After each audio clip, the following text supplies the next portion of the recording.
성경 말씀 마태복음 21장 1절에서 11절까지의 말씀입니다.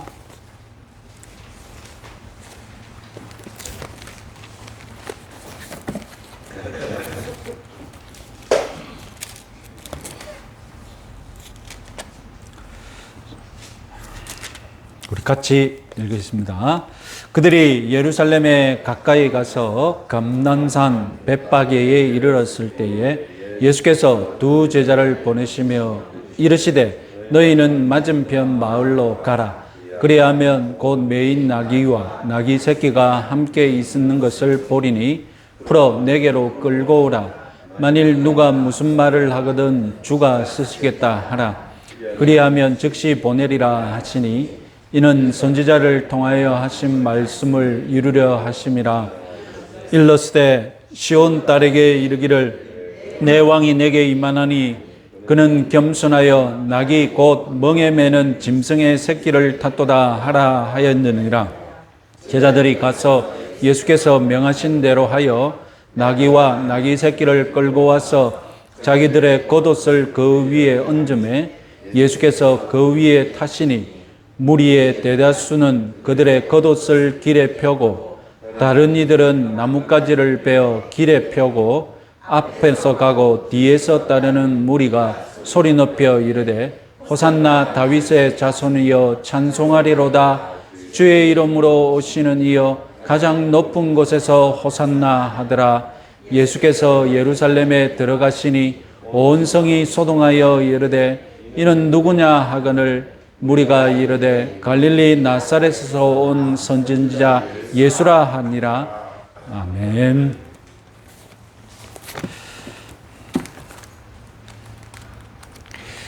예수님은 마태복음 16장 21절 이 세 번째 고난 예고에서 예루살렘에서 죽을 것을 예고하시고 예루살렘으로 향하셨습니다. 우리 파워포인트 보겠습니다. 그런 여정 중에 여리고에서 이제 두 맹인을 치유하셨죠. 그리고 누가복음에 의하면 이후에 삭개오를 만나서 그의 집에서 하룻밤 보내십니다. 그리고 요한복음에 의하면 이제 베다니로 옮기셔서 마르다, 마리아, 나사로 이 남매 집에서 또 하룻밤을 묵으셨습니다. 이 베다니에서 예루살렘까지 한 3km 정도 거리라고 하는데 이제 그 다음 날이 바로 예수님이 예루살렘을 방문하시는 마지막으로 방문하시는 이제 종려주일이 됩니다. 마태복음 21장 오늘 본문 1절에서 7절까지는 제가 이미 4월달 이 종려주일에 강해해드렸던 본문입니다. 기억을 간단하게 되살려 보면 이제 예수님은 이제 왕답게 예루살렘을 입성하신다는 것입니다. 인용된 예언 본문도 왕이 너희들에게 임하신다는 본문이지 않습니까? 그동안 예수님은 자신이 메시아이신 것을 알리는데 소극적이었습니다.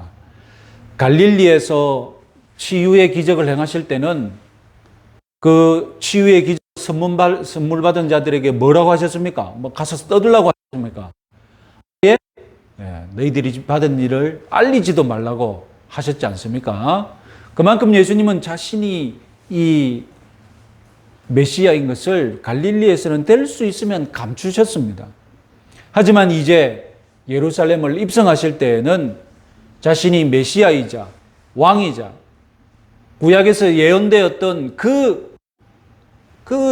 그분인 것을 이제 공개적으로 드러내십니다. 그래서 왕답게 탈 것을 준비하시죠.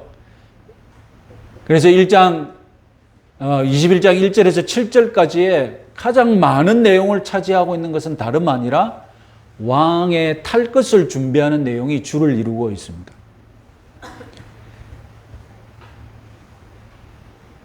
예루살렘 성 입성할 때는 순례자이기 때문에 타고 가다가도 내려서 걸어 들어가야 되는데 예수님은 왕이시기 때문에 걸어가다가 일부러 타고 가십니다. 그리고 탈 것을 준비할 때도 왕답게 징용의 권세를 사용하시죠. 왕이라면 주가 쓰시겠다 이 한마디에 모든 것이 다 쓸 수 있기 때문입니다. 그런데 왕이라면 좀 폼나게 말을 타야 하지 않겠습니까? 로마의 황제는 뭐 100마를 탄다고 이렇게 알려져 있는데 예수님은 아무도 탄 적이 없는 어린 나귀를 타고 입성하셨습니다. 어떻게 보면 좀 볼품이 없죠. 그러나 예수님은 군사적으로 정복하시는 왕이 아니시기 때문에 어린 나귀를 타십니다. 왜 나귀입니까? 이 나귀처럼 죄짐을 지기 위해 자신을 낮추시는 왕이기 때문에 백마가 아니라 나귀를 타고 입성하시는 것입니다. 마태복음 20장 28절 예수님이 자신을 가리켜서 많은 사람의 대속물이라고 말씀하신 것에 대해 제가 강의해 드린 거 기억나십니까? 예수님은 자신을 위해 많은 사람이 희생당하는, 예수님 자기 자신을 위해 많은 사람을 희생시키는 그런 왕이 아니라는 것이죠. 그런 왕은 세속에 이 땅의 왕이고, 예수님이 왕이라고 하실 때는 예수님 자신이 많은 사람을 위해 희생하시는 그런 왕이시라는 것입니다. 자기 목숨을 대속물, 속전으로 자기 목숨을 지불하시는 왕이십니다. 그렇기 때문에 어린 나귀를 타고 입성하신 것입니다. 자, 여기까지가 종려주일 7절까지의 설교였습니다. 자, 오늘은 8절부터 11절까지를 주목해 보겠습니다. 7절까지가 예수님이 하신 행동이라면 8절부터는 그 예수님을 지켜보는 백성들의 반응입니다. 첫 번째 반응은 겉옷을 길에 펴고 나뭇가지를 베어 길에 폈다는 것입니다. 이 나뭇가지를 요한복음만이 종려나뭇가지다라고 밝혀놓는 바람에 우리가 이 예수님이 입성하신 주일을 뭐라고 부른다고요? 종려주일이라고 부르는 겁니다. 종려가지를 펴서 땅에 넣었기 때문에 종려주일이라는 말이 생긴 것입니다.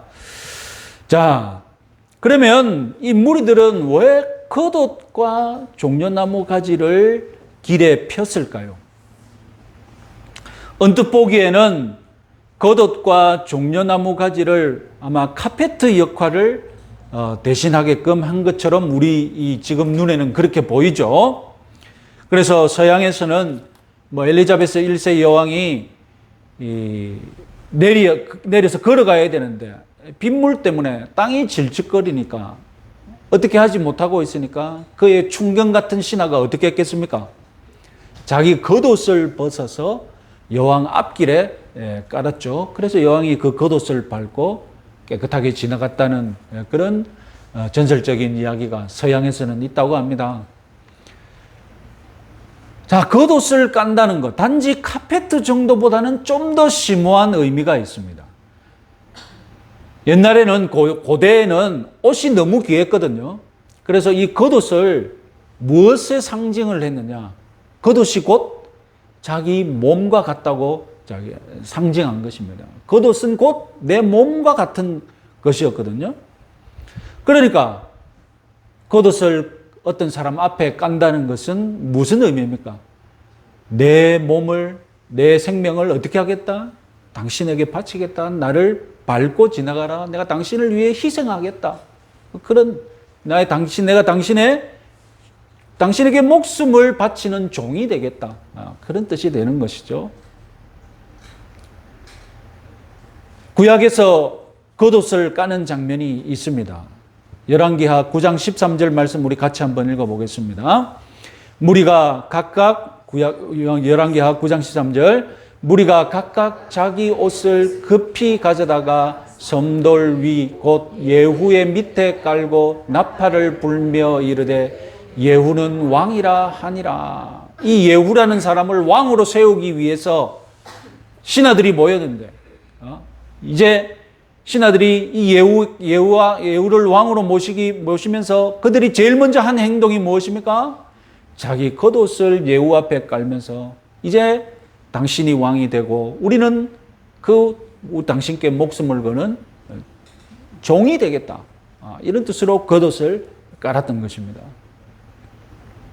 마찬가지로 예루살렘으로 입성하는 예수님 발밑에 무리들이, 건장한 남자들이 자기들의 겉옷을 깔아놓는 것도 같은 의미입니다. 예수님이 지금 왕이 되시겠다면 우리도 기꺼이 신하로 복종하겠다는 것입니다. 예후를 왕으로 옹립하기 위해 건장한 남자들이 자기들의 겉옷을 깔았던 것처럼 이제 우리도 당신을 왕으로 세우기 위해 겉옷을 깔 테니 밟고 나가라는 것입니다. 종려나무 가지도 비슷한 의미가 있습니다. 종려나무는 유대 독립의 상징입니다. 기원전 2세기 때 헬라 왕에게서 유대 민족이 독립했었거든요. 로마에게, 지금은 예수님 당시에는 로마 제국에게 지금 식민 지배를 당하고 있지만 그 이전에는 헬라 제국에게 유대인들이 또 식민 지배를 받을 때가 있습니다. 그때 이 유대 민족을 독립시킨 유대 왕이 있었는데 그 왕이 다름 아니라 그 왕이 독립시킨 것을 기념하는 절기가 바로 종려나무 가지를 흔들면서 축하하는 그런 이제 유대인들의 풍습이 있었습니다. 그래서 유대인들이 동전을 발행할 수 있었을 때 그 유대 동전에는 무엇이 새겨져 있느냐? 다름 아니라 종려나무 가지가 새겨져 있을 정도로 종려나무 가지는 유대 독립의 상징이었던 것입니다. 예루살렘에 들어오시는 예수님을 종려나무 가지로 환영한다는 것은 예수님이 유대 독립을 쟁취하실 그런 왕이시라는 것. 그 옛날 헬라 민족에서 우리를 독립시켰듯이 이제 예수님이 로마 민족에게서, 로마 제국에게서 우리를 독립시켜 줄 것을 기대하는 것이죠. 그러니까 지금 무리들이 예수님을 환영하면서 표출하고 있는 그 의지가 무엇입니까? 대단히 정치적인 그런 의사표현이죠. 예수님 당신을 지금 우리가 왕으로 세울 테니 우리 이스라엘을, 우리 민족을 로마에서 독립시켜달라는 그런 뜻을 지금 예수님 가는 길에 지금 나타내고 있는 것입니다. 자, 우리들의 첫 번째 반응이 겉옷과 종려나무 가지로 환영하는 것이었다면 두 번째 반응은 이제 9절에서 환호하는 것이죠. 예수님은 여리고를 떠나실 때 앞장서셨습니다. 그리고 여리고에서 예수님을 따라오는 순례자들이 있었죠. 그런데 예루살렘에 다가왔을 때는 예루살렘에서 예수님이 오신다는 소문을 듣고 이 환영하러 나온 무리들이 있겠죠. 그래서 이제 예수님 앞에 가는 무리도 있고 예수님 뒤에 가는 무리도 있습니다. 9절에서 예루살렘에서 환영 나온 무리는 예수님 앞에 가고 있고 예수님을 따라온 무리들은 예수님 뒤에 갔는데 이들이 한 목소리로 뭐라고 부르느냐? 호산나 다윗의 자손이여 찬송하리로다, 주의 이름으로 오시는 이여 가장 높은 곳에서 호산나. 자, 호산나가 무엇입니까? 우리를 구원하소서. 우리를 구원하소서. 다윗의 자손이여 우리를 구원하소서. 다윗이 어떤 왕입니까? 이스라엘에서 가장 국경을 넓혔던 왕입니다. 모든 민족을 다 제압하고 이스라엘의 국경을 가장 많이 넓힌 왕. 그래서 유대인들에게 다윗은 대왕입니다. 그냥 왕이 아니라. 그 다윗의 자손이 지금 우리 민족을 다시 한번 로마 제국에서 독립시켜 달라는 것입니다. 정리하면 지금 예루살렘 사람들은 예수님을 왕으로 지금 옹립하려고 하는 그런 정치적인 의사를 표현하고 있는 겁니다. 지금 예루살렘에 들어가서 왕답게 새로운 이스라엘 왕국을 세우시고 로마 제국을 무찔러 달라는 것입니다. 세 번째 반응은 10절, 11절인데 소동이 일어났다는 것입니다. 이 소동은 마태복음만 기록하고 있습니다. 땅을 뒤흔드는 소동이 일어날 수밖에 없습니다. 당시 유대 땅은 사등분되어서 헤롯 대왕의 아들들이 다스리고 있었는데 예루살렘이 있는 이 유대 지방만은 유대 왕이 없이 로마 총독이 직접 통치하고 있습니다. 로마 총독이 다스리는 이 예루살렘에서 유대인들이 예수님을 지금 왕으로 세우고 있다니까요. 그런 소동이 일어날 수밖에 없죠. 이 소동이 아니라 정치적인 혁명 수준이죠. 로마 입장에서는 지금 반란이 일어나고 있는 것으로 봐도 무방하다니까요. 특히 이 유월절은 유대 민족이 애굽에서 독립한 것을 기념하는 절기지 않습니까? 세계 각국에서 흩어져 있는 이 디아스포라 유대인들이 유월절을 지키기 위해서 예루살렘에서 왔는데 독립기념일이니까 어떤 명절보다도 이 날의 분위기는 어떻겠습니까? 우리 민족이 독립을 해야 되는데 그런 의식이 예루살렘에 충만하지 않겠습니까? 그래서 이 유월절 같은 명절이 되면 로마 군인들이 경계를 강화하는 거예요. 무슨 소동이 일어나지 않을까 싶어서. 그런데 사람들이 막 겉옷을 깔고 종려나무 가지를 흔들고 깔고 우리를 구원하소서 다윗의 자손이여 막 이렇게 막 분위기가 흘러가니까 이 무슨 혁명이 일어나는 것은 아닌가? 무슨 큰 일이 일어나는 것은 아닌가? 도대체 이 일을 누가 꾸미고 있는가? 이 소동의 주동자가 누구냐? 그래서 10절 이는 누구냐? 11절 무리가 이르되 갈릴리 나사렛에서 온 선지자 예수라 하니라. 이 대화는 문법적으로 한 번만 있었던 일이 아니라 계속 반복되고 있는 상황을 묘사하고 있습니다. 누군데? 나사렛 예수에서 갈릴리 나사렛에서 선지자 예수라는 사람이 지금 들어오고 있어. 그러면 또 옆에서 누군데? 나사렛 예수가 누군데?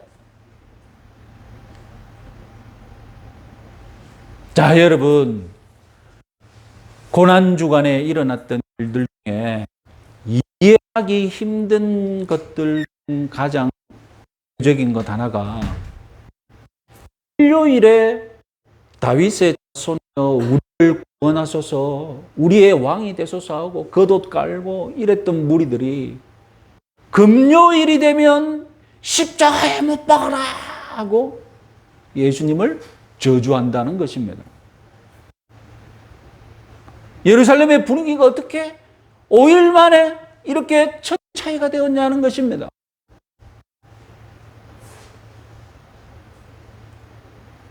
아니 방금 주일에 그렇게 환송하고 깔고 노래 부르고 난리쳤던 사람들이 어떻게 5일 만에 십자가에 못 박으라고 십자가에서 내려와 봐라고 막 그럴 수가 있냐는 것입니다.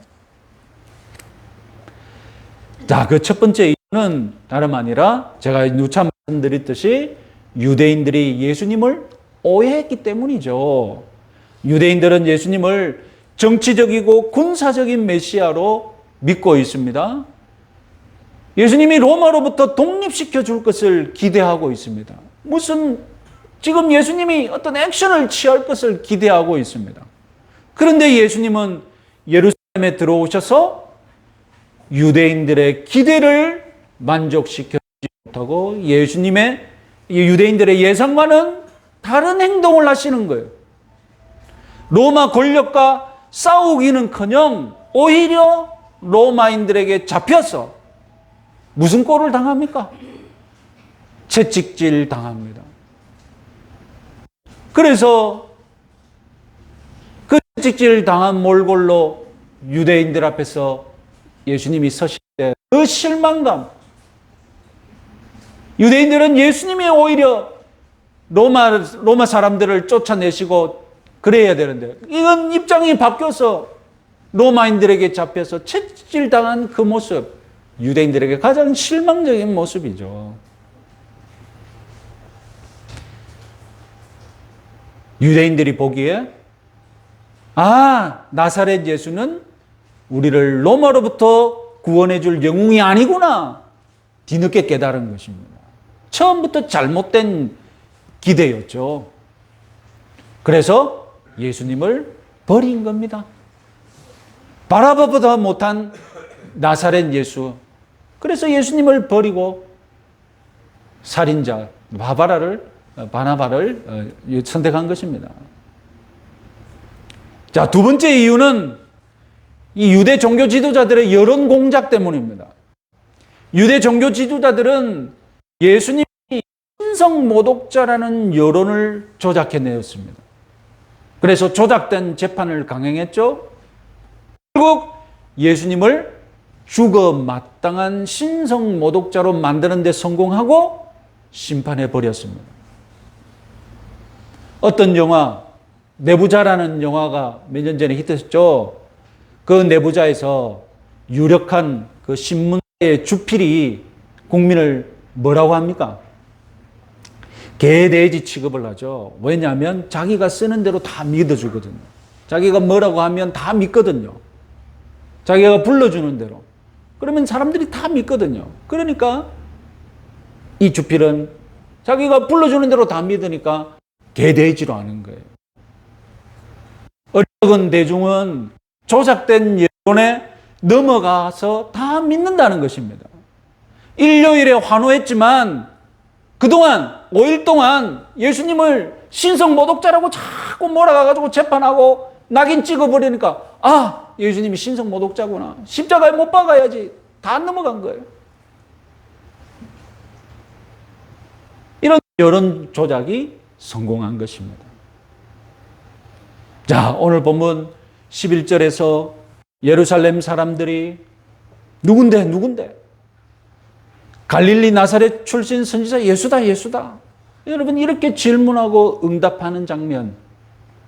이것은 다소 지금 예수님에 관하여서 중립적인 입장을 가지고 있는 것입니다. 자, 여러분 이 정보 갈릴리 나사렛 출신 선지자 예수, 이것은 지금 예루살렘 사람들이 보기에 다소 중립적인 예수님의 정체입니다. 예수님은 분명히 갈릴리 나사렛 출신 선지자 예수가 맞습니다. 그러나 오늘날 우리들이 알기로 예수님은 갈릴리 나사렛 출신 선지자 예수 그 이상이신 분이시죠. 지금 종료주일인데 앞으로 5일 동안 예루살렘의 유대인들은 예수님을 갈릴리 나사렛 출신 선지자 예수 그 이상의 인물로 믿을 것인가? 아니면 그 이하의 인물로 믿을 것인가? 지금 이 5일 동안 그걸 관찰하게 되는 겁니다.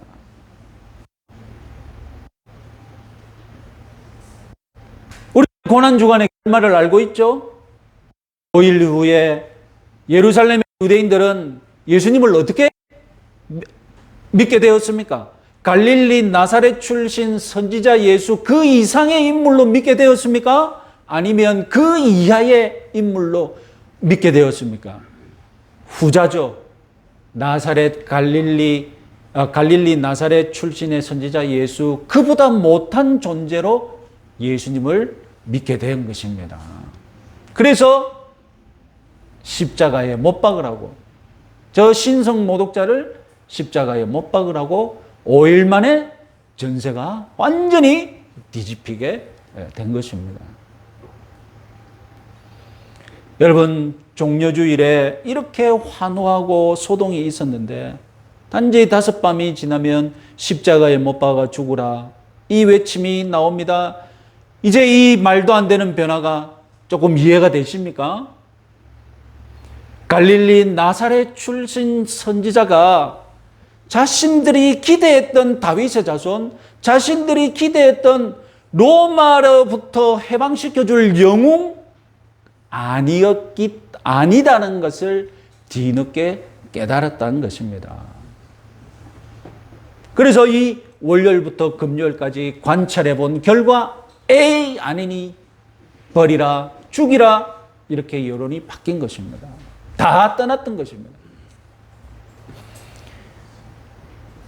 오늘날 우리도 주일날 환호했다가 금요일에 저주할 수 있는 그런 인생들입니다. 우리도 어리석거든요. 누가 옆에서 하면 다 따라갑니다. 우리도 여론을 다 따라가죠. 뭐 여론을 거슬면서 사는 사람이 있습니까? 10명 모이면 7명이 싫다 하면 내가 아니요 할 수 있는 3명이 될 수 있습니까? 아, 그런갑다 하고 넘어가는 거예요. 지금 우리는 이렇게 변덕스러운 존재니까 우리도 5일 만에 입장이 100%확 뒤바뀌어 버릴 수 있는 존재니까 그렇게 변덕스럽게 살아도 된다고 말씀드리는 것이 아닙니다. 제가 드리고 싶은 말씀은 먼저 장담할 때, 환호할 때 조심하라는 것입니다. 기쁜 마음에 장담도 할 수 있고 환호도 할 수 있습니다. 그렇게 장담하고 그렇게 환호하고 그렇게 약속하고 무엇인가 하겠다고 했으면 내 의지도 있어야겠지만 하나님이 주시는 힘으로 내가 변하지 않도록 기도해야죠. 무엇인가 잘못 봤다면 하나님이 주시는 지혜로 실체를 볼 수 있는 지혜를 달라고 기도를 해야 되겠죠. 그래도 5일 뒤에 내 마음이 변했다면 5일 전에는 분명히 환호하고 기뻐하고 무엇인가 장담했는데 5일 뒤에 변했다면 무엇이 잘못되었는지 심각하게 반성해야죠. 지금 환호한 것이 잘못됐는지, 지금 변한 것이 잘못되었는지, 무엇 때문에 이런 일이 벌어졌는지 하나님 앞에서 진지하게 돌아보고 잘못한 것이 있으면 회개하고 하나님께 사람에게 내가 무엇이 잘못되었는지 있으면 회개하고 다시는 그런 실수를 하지 않도록 실수를 줄여가야 되겠죠. 자, 그럼 우리 예수님은 이런 환호를 어떻게 받아들이셨을까요? 겉옷과 종려나무 가지를 깔아주니까 예수님은 막 기분 좋아가지고 막 들떴을까요? 그러다가 금요일에 갑자기 막 십자가에 못 박으라 하니까 예수님이 배신을 당해가지고 충격을 받으셔가지고 어떻게 나를 환영하던 사람들이 이렇게 나를 십자가에 못 박으라고 할 수 있는가 막 예수님이 상심했을까요? 자, 웬만하면 마태복음 본문만 주목하고 싶지만 이 점에 대해서는 누가복음 19장 41절을 주목하지 않을 수가 없습니다. 누가복음 19장 41절 같이 한번 읽어보겠습니다. 가까이 오사 성을 보시고 우시며. 누가복음 본문만이 예수님이 예루살렘을 입성하시면서 뭐 하셨다고요? 우셨다라고 기록하고 있습니다. 환영하고 깔아주고 이러니까 예수님 기분 좋아하고 만면에 미소를 띄우시면서 들어오셨느냐? 아닙니다. 예수님은 예루살렘 성이 점점점 가까워지고 예루살렘 성문을 통과하시면서 우시면서 들어가셨어요. 왜 우셨을까요? 아니, 사방이 다 화났는데 예수님은 왜 우십니까? 예수님은 지금 이 어리석은 유대 민중들이 자기 자신에 대해서 오해하고 있다는 것 다 아시고 계십니다. 지금은 환호하지만 금요일엔 나를 십자가에 못 박을 것이라고 저주할 것도 다 알고 계십니다. 그런 인생들을 보시고 그런 이 예루살렘 도시를 보시고 예수님은 우신 것입니다. 이 유대 무리들의 변심 때문에 예수님이 뒤통수 맞은 것이 아닙니다. 예수님은 금요일에 뒤통수 맞은 것이 아니라 이미 종려주일에 모든 일을 다 보시고 우시면서 예루살렘으로 들어가셨던 것입니다. 이미 예루살렘의 배신을 예수님은 다 감내하시기로 결심하시면서 들어가신 거예요.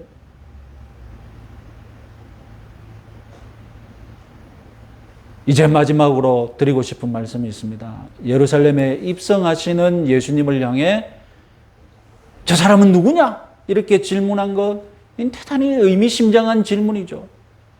이는 누구냐? 이 사람은 누구냐? 저 나자는 누구냐? 다윗의 아들이라고 환호받는 저 사람은 누구냐? 무슨 일을 할 사람이냐? 사실상 사복음서는 이 질문에 답을 하고 있는 것이죠. 그는 갈릴리 나사렛 출신 선지자 예수, 이것이 객관적으로 드러난 정보이지만 사실은 더 깊이 파악하자면 그 이상으로 하나님의 아들이시고, 그리고 이 땅에 육신을 입고 내려오신 하나님의 아들이시다, 이 사실을 증언한 책이 바로 복음서지 않습니까?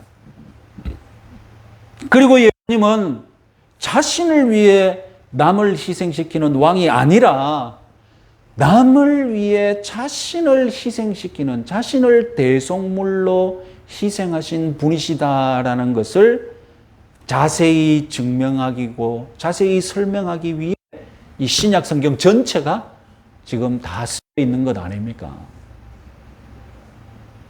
오늘날에도 예수님은 누구냐? 나사렛 예수는 누구냐? 이 질문은 여전히 수많은 사람들이 하고 있고 답하고 있습니다. 오늘날에도 예수님은 누구냐? 이렇게 질문하고 답하는 거 한두 가지만 소개해드리면, 아직도 예수님을 혁명운동가라고 믿는 자들이 있습니다. 새로운 신학을 만들어내고 싶어하는 신학자는 예수님의 정체는 알고 보면 혁명운동가다, 혁명 리더였다, 그렇게 아직도 주장합니다. 어떤 소설가들은 예수님과 막달라 마리아의 관계를 지어내고서는 예수님의 알려지지 않은 자녀들이 있고, 그들은 무슨 왕가를 형성하였고 무슨 또 유물을 남겼고 그것을 찾아가야 세계 곳곳 가톨릭이 그것을 숨기기 위해 무슨 음모를 꾸몄고, 이런 소설들을 쓰는 사람들의 목적이 무엇입니까? 다름 아닙니다. 돈을 버는 겁니다. 돈을 벌기 위해서 스토리를 팔아먹는 거예요. 자기들이 지어낸 픽션을, 허구를, 이야기를 팔아먹는 거예요. 그래서 영화가 만들어지고, 판권을 팔면 또 돈을 버는 거고.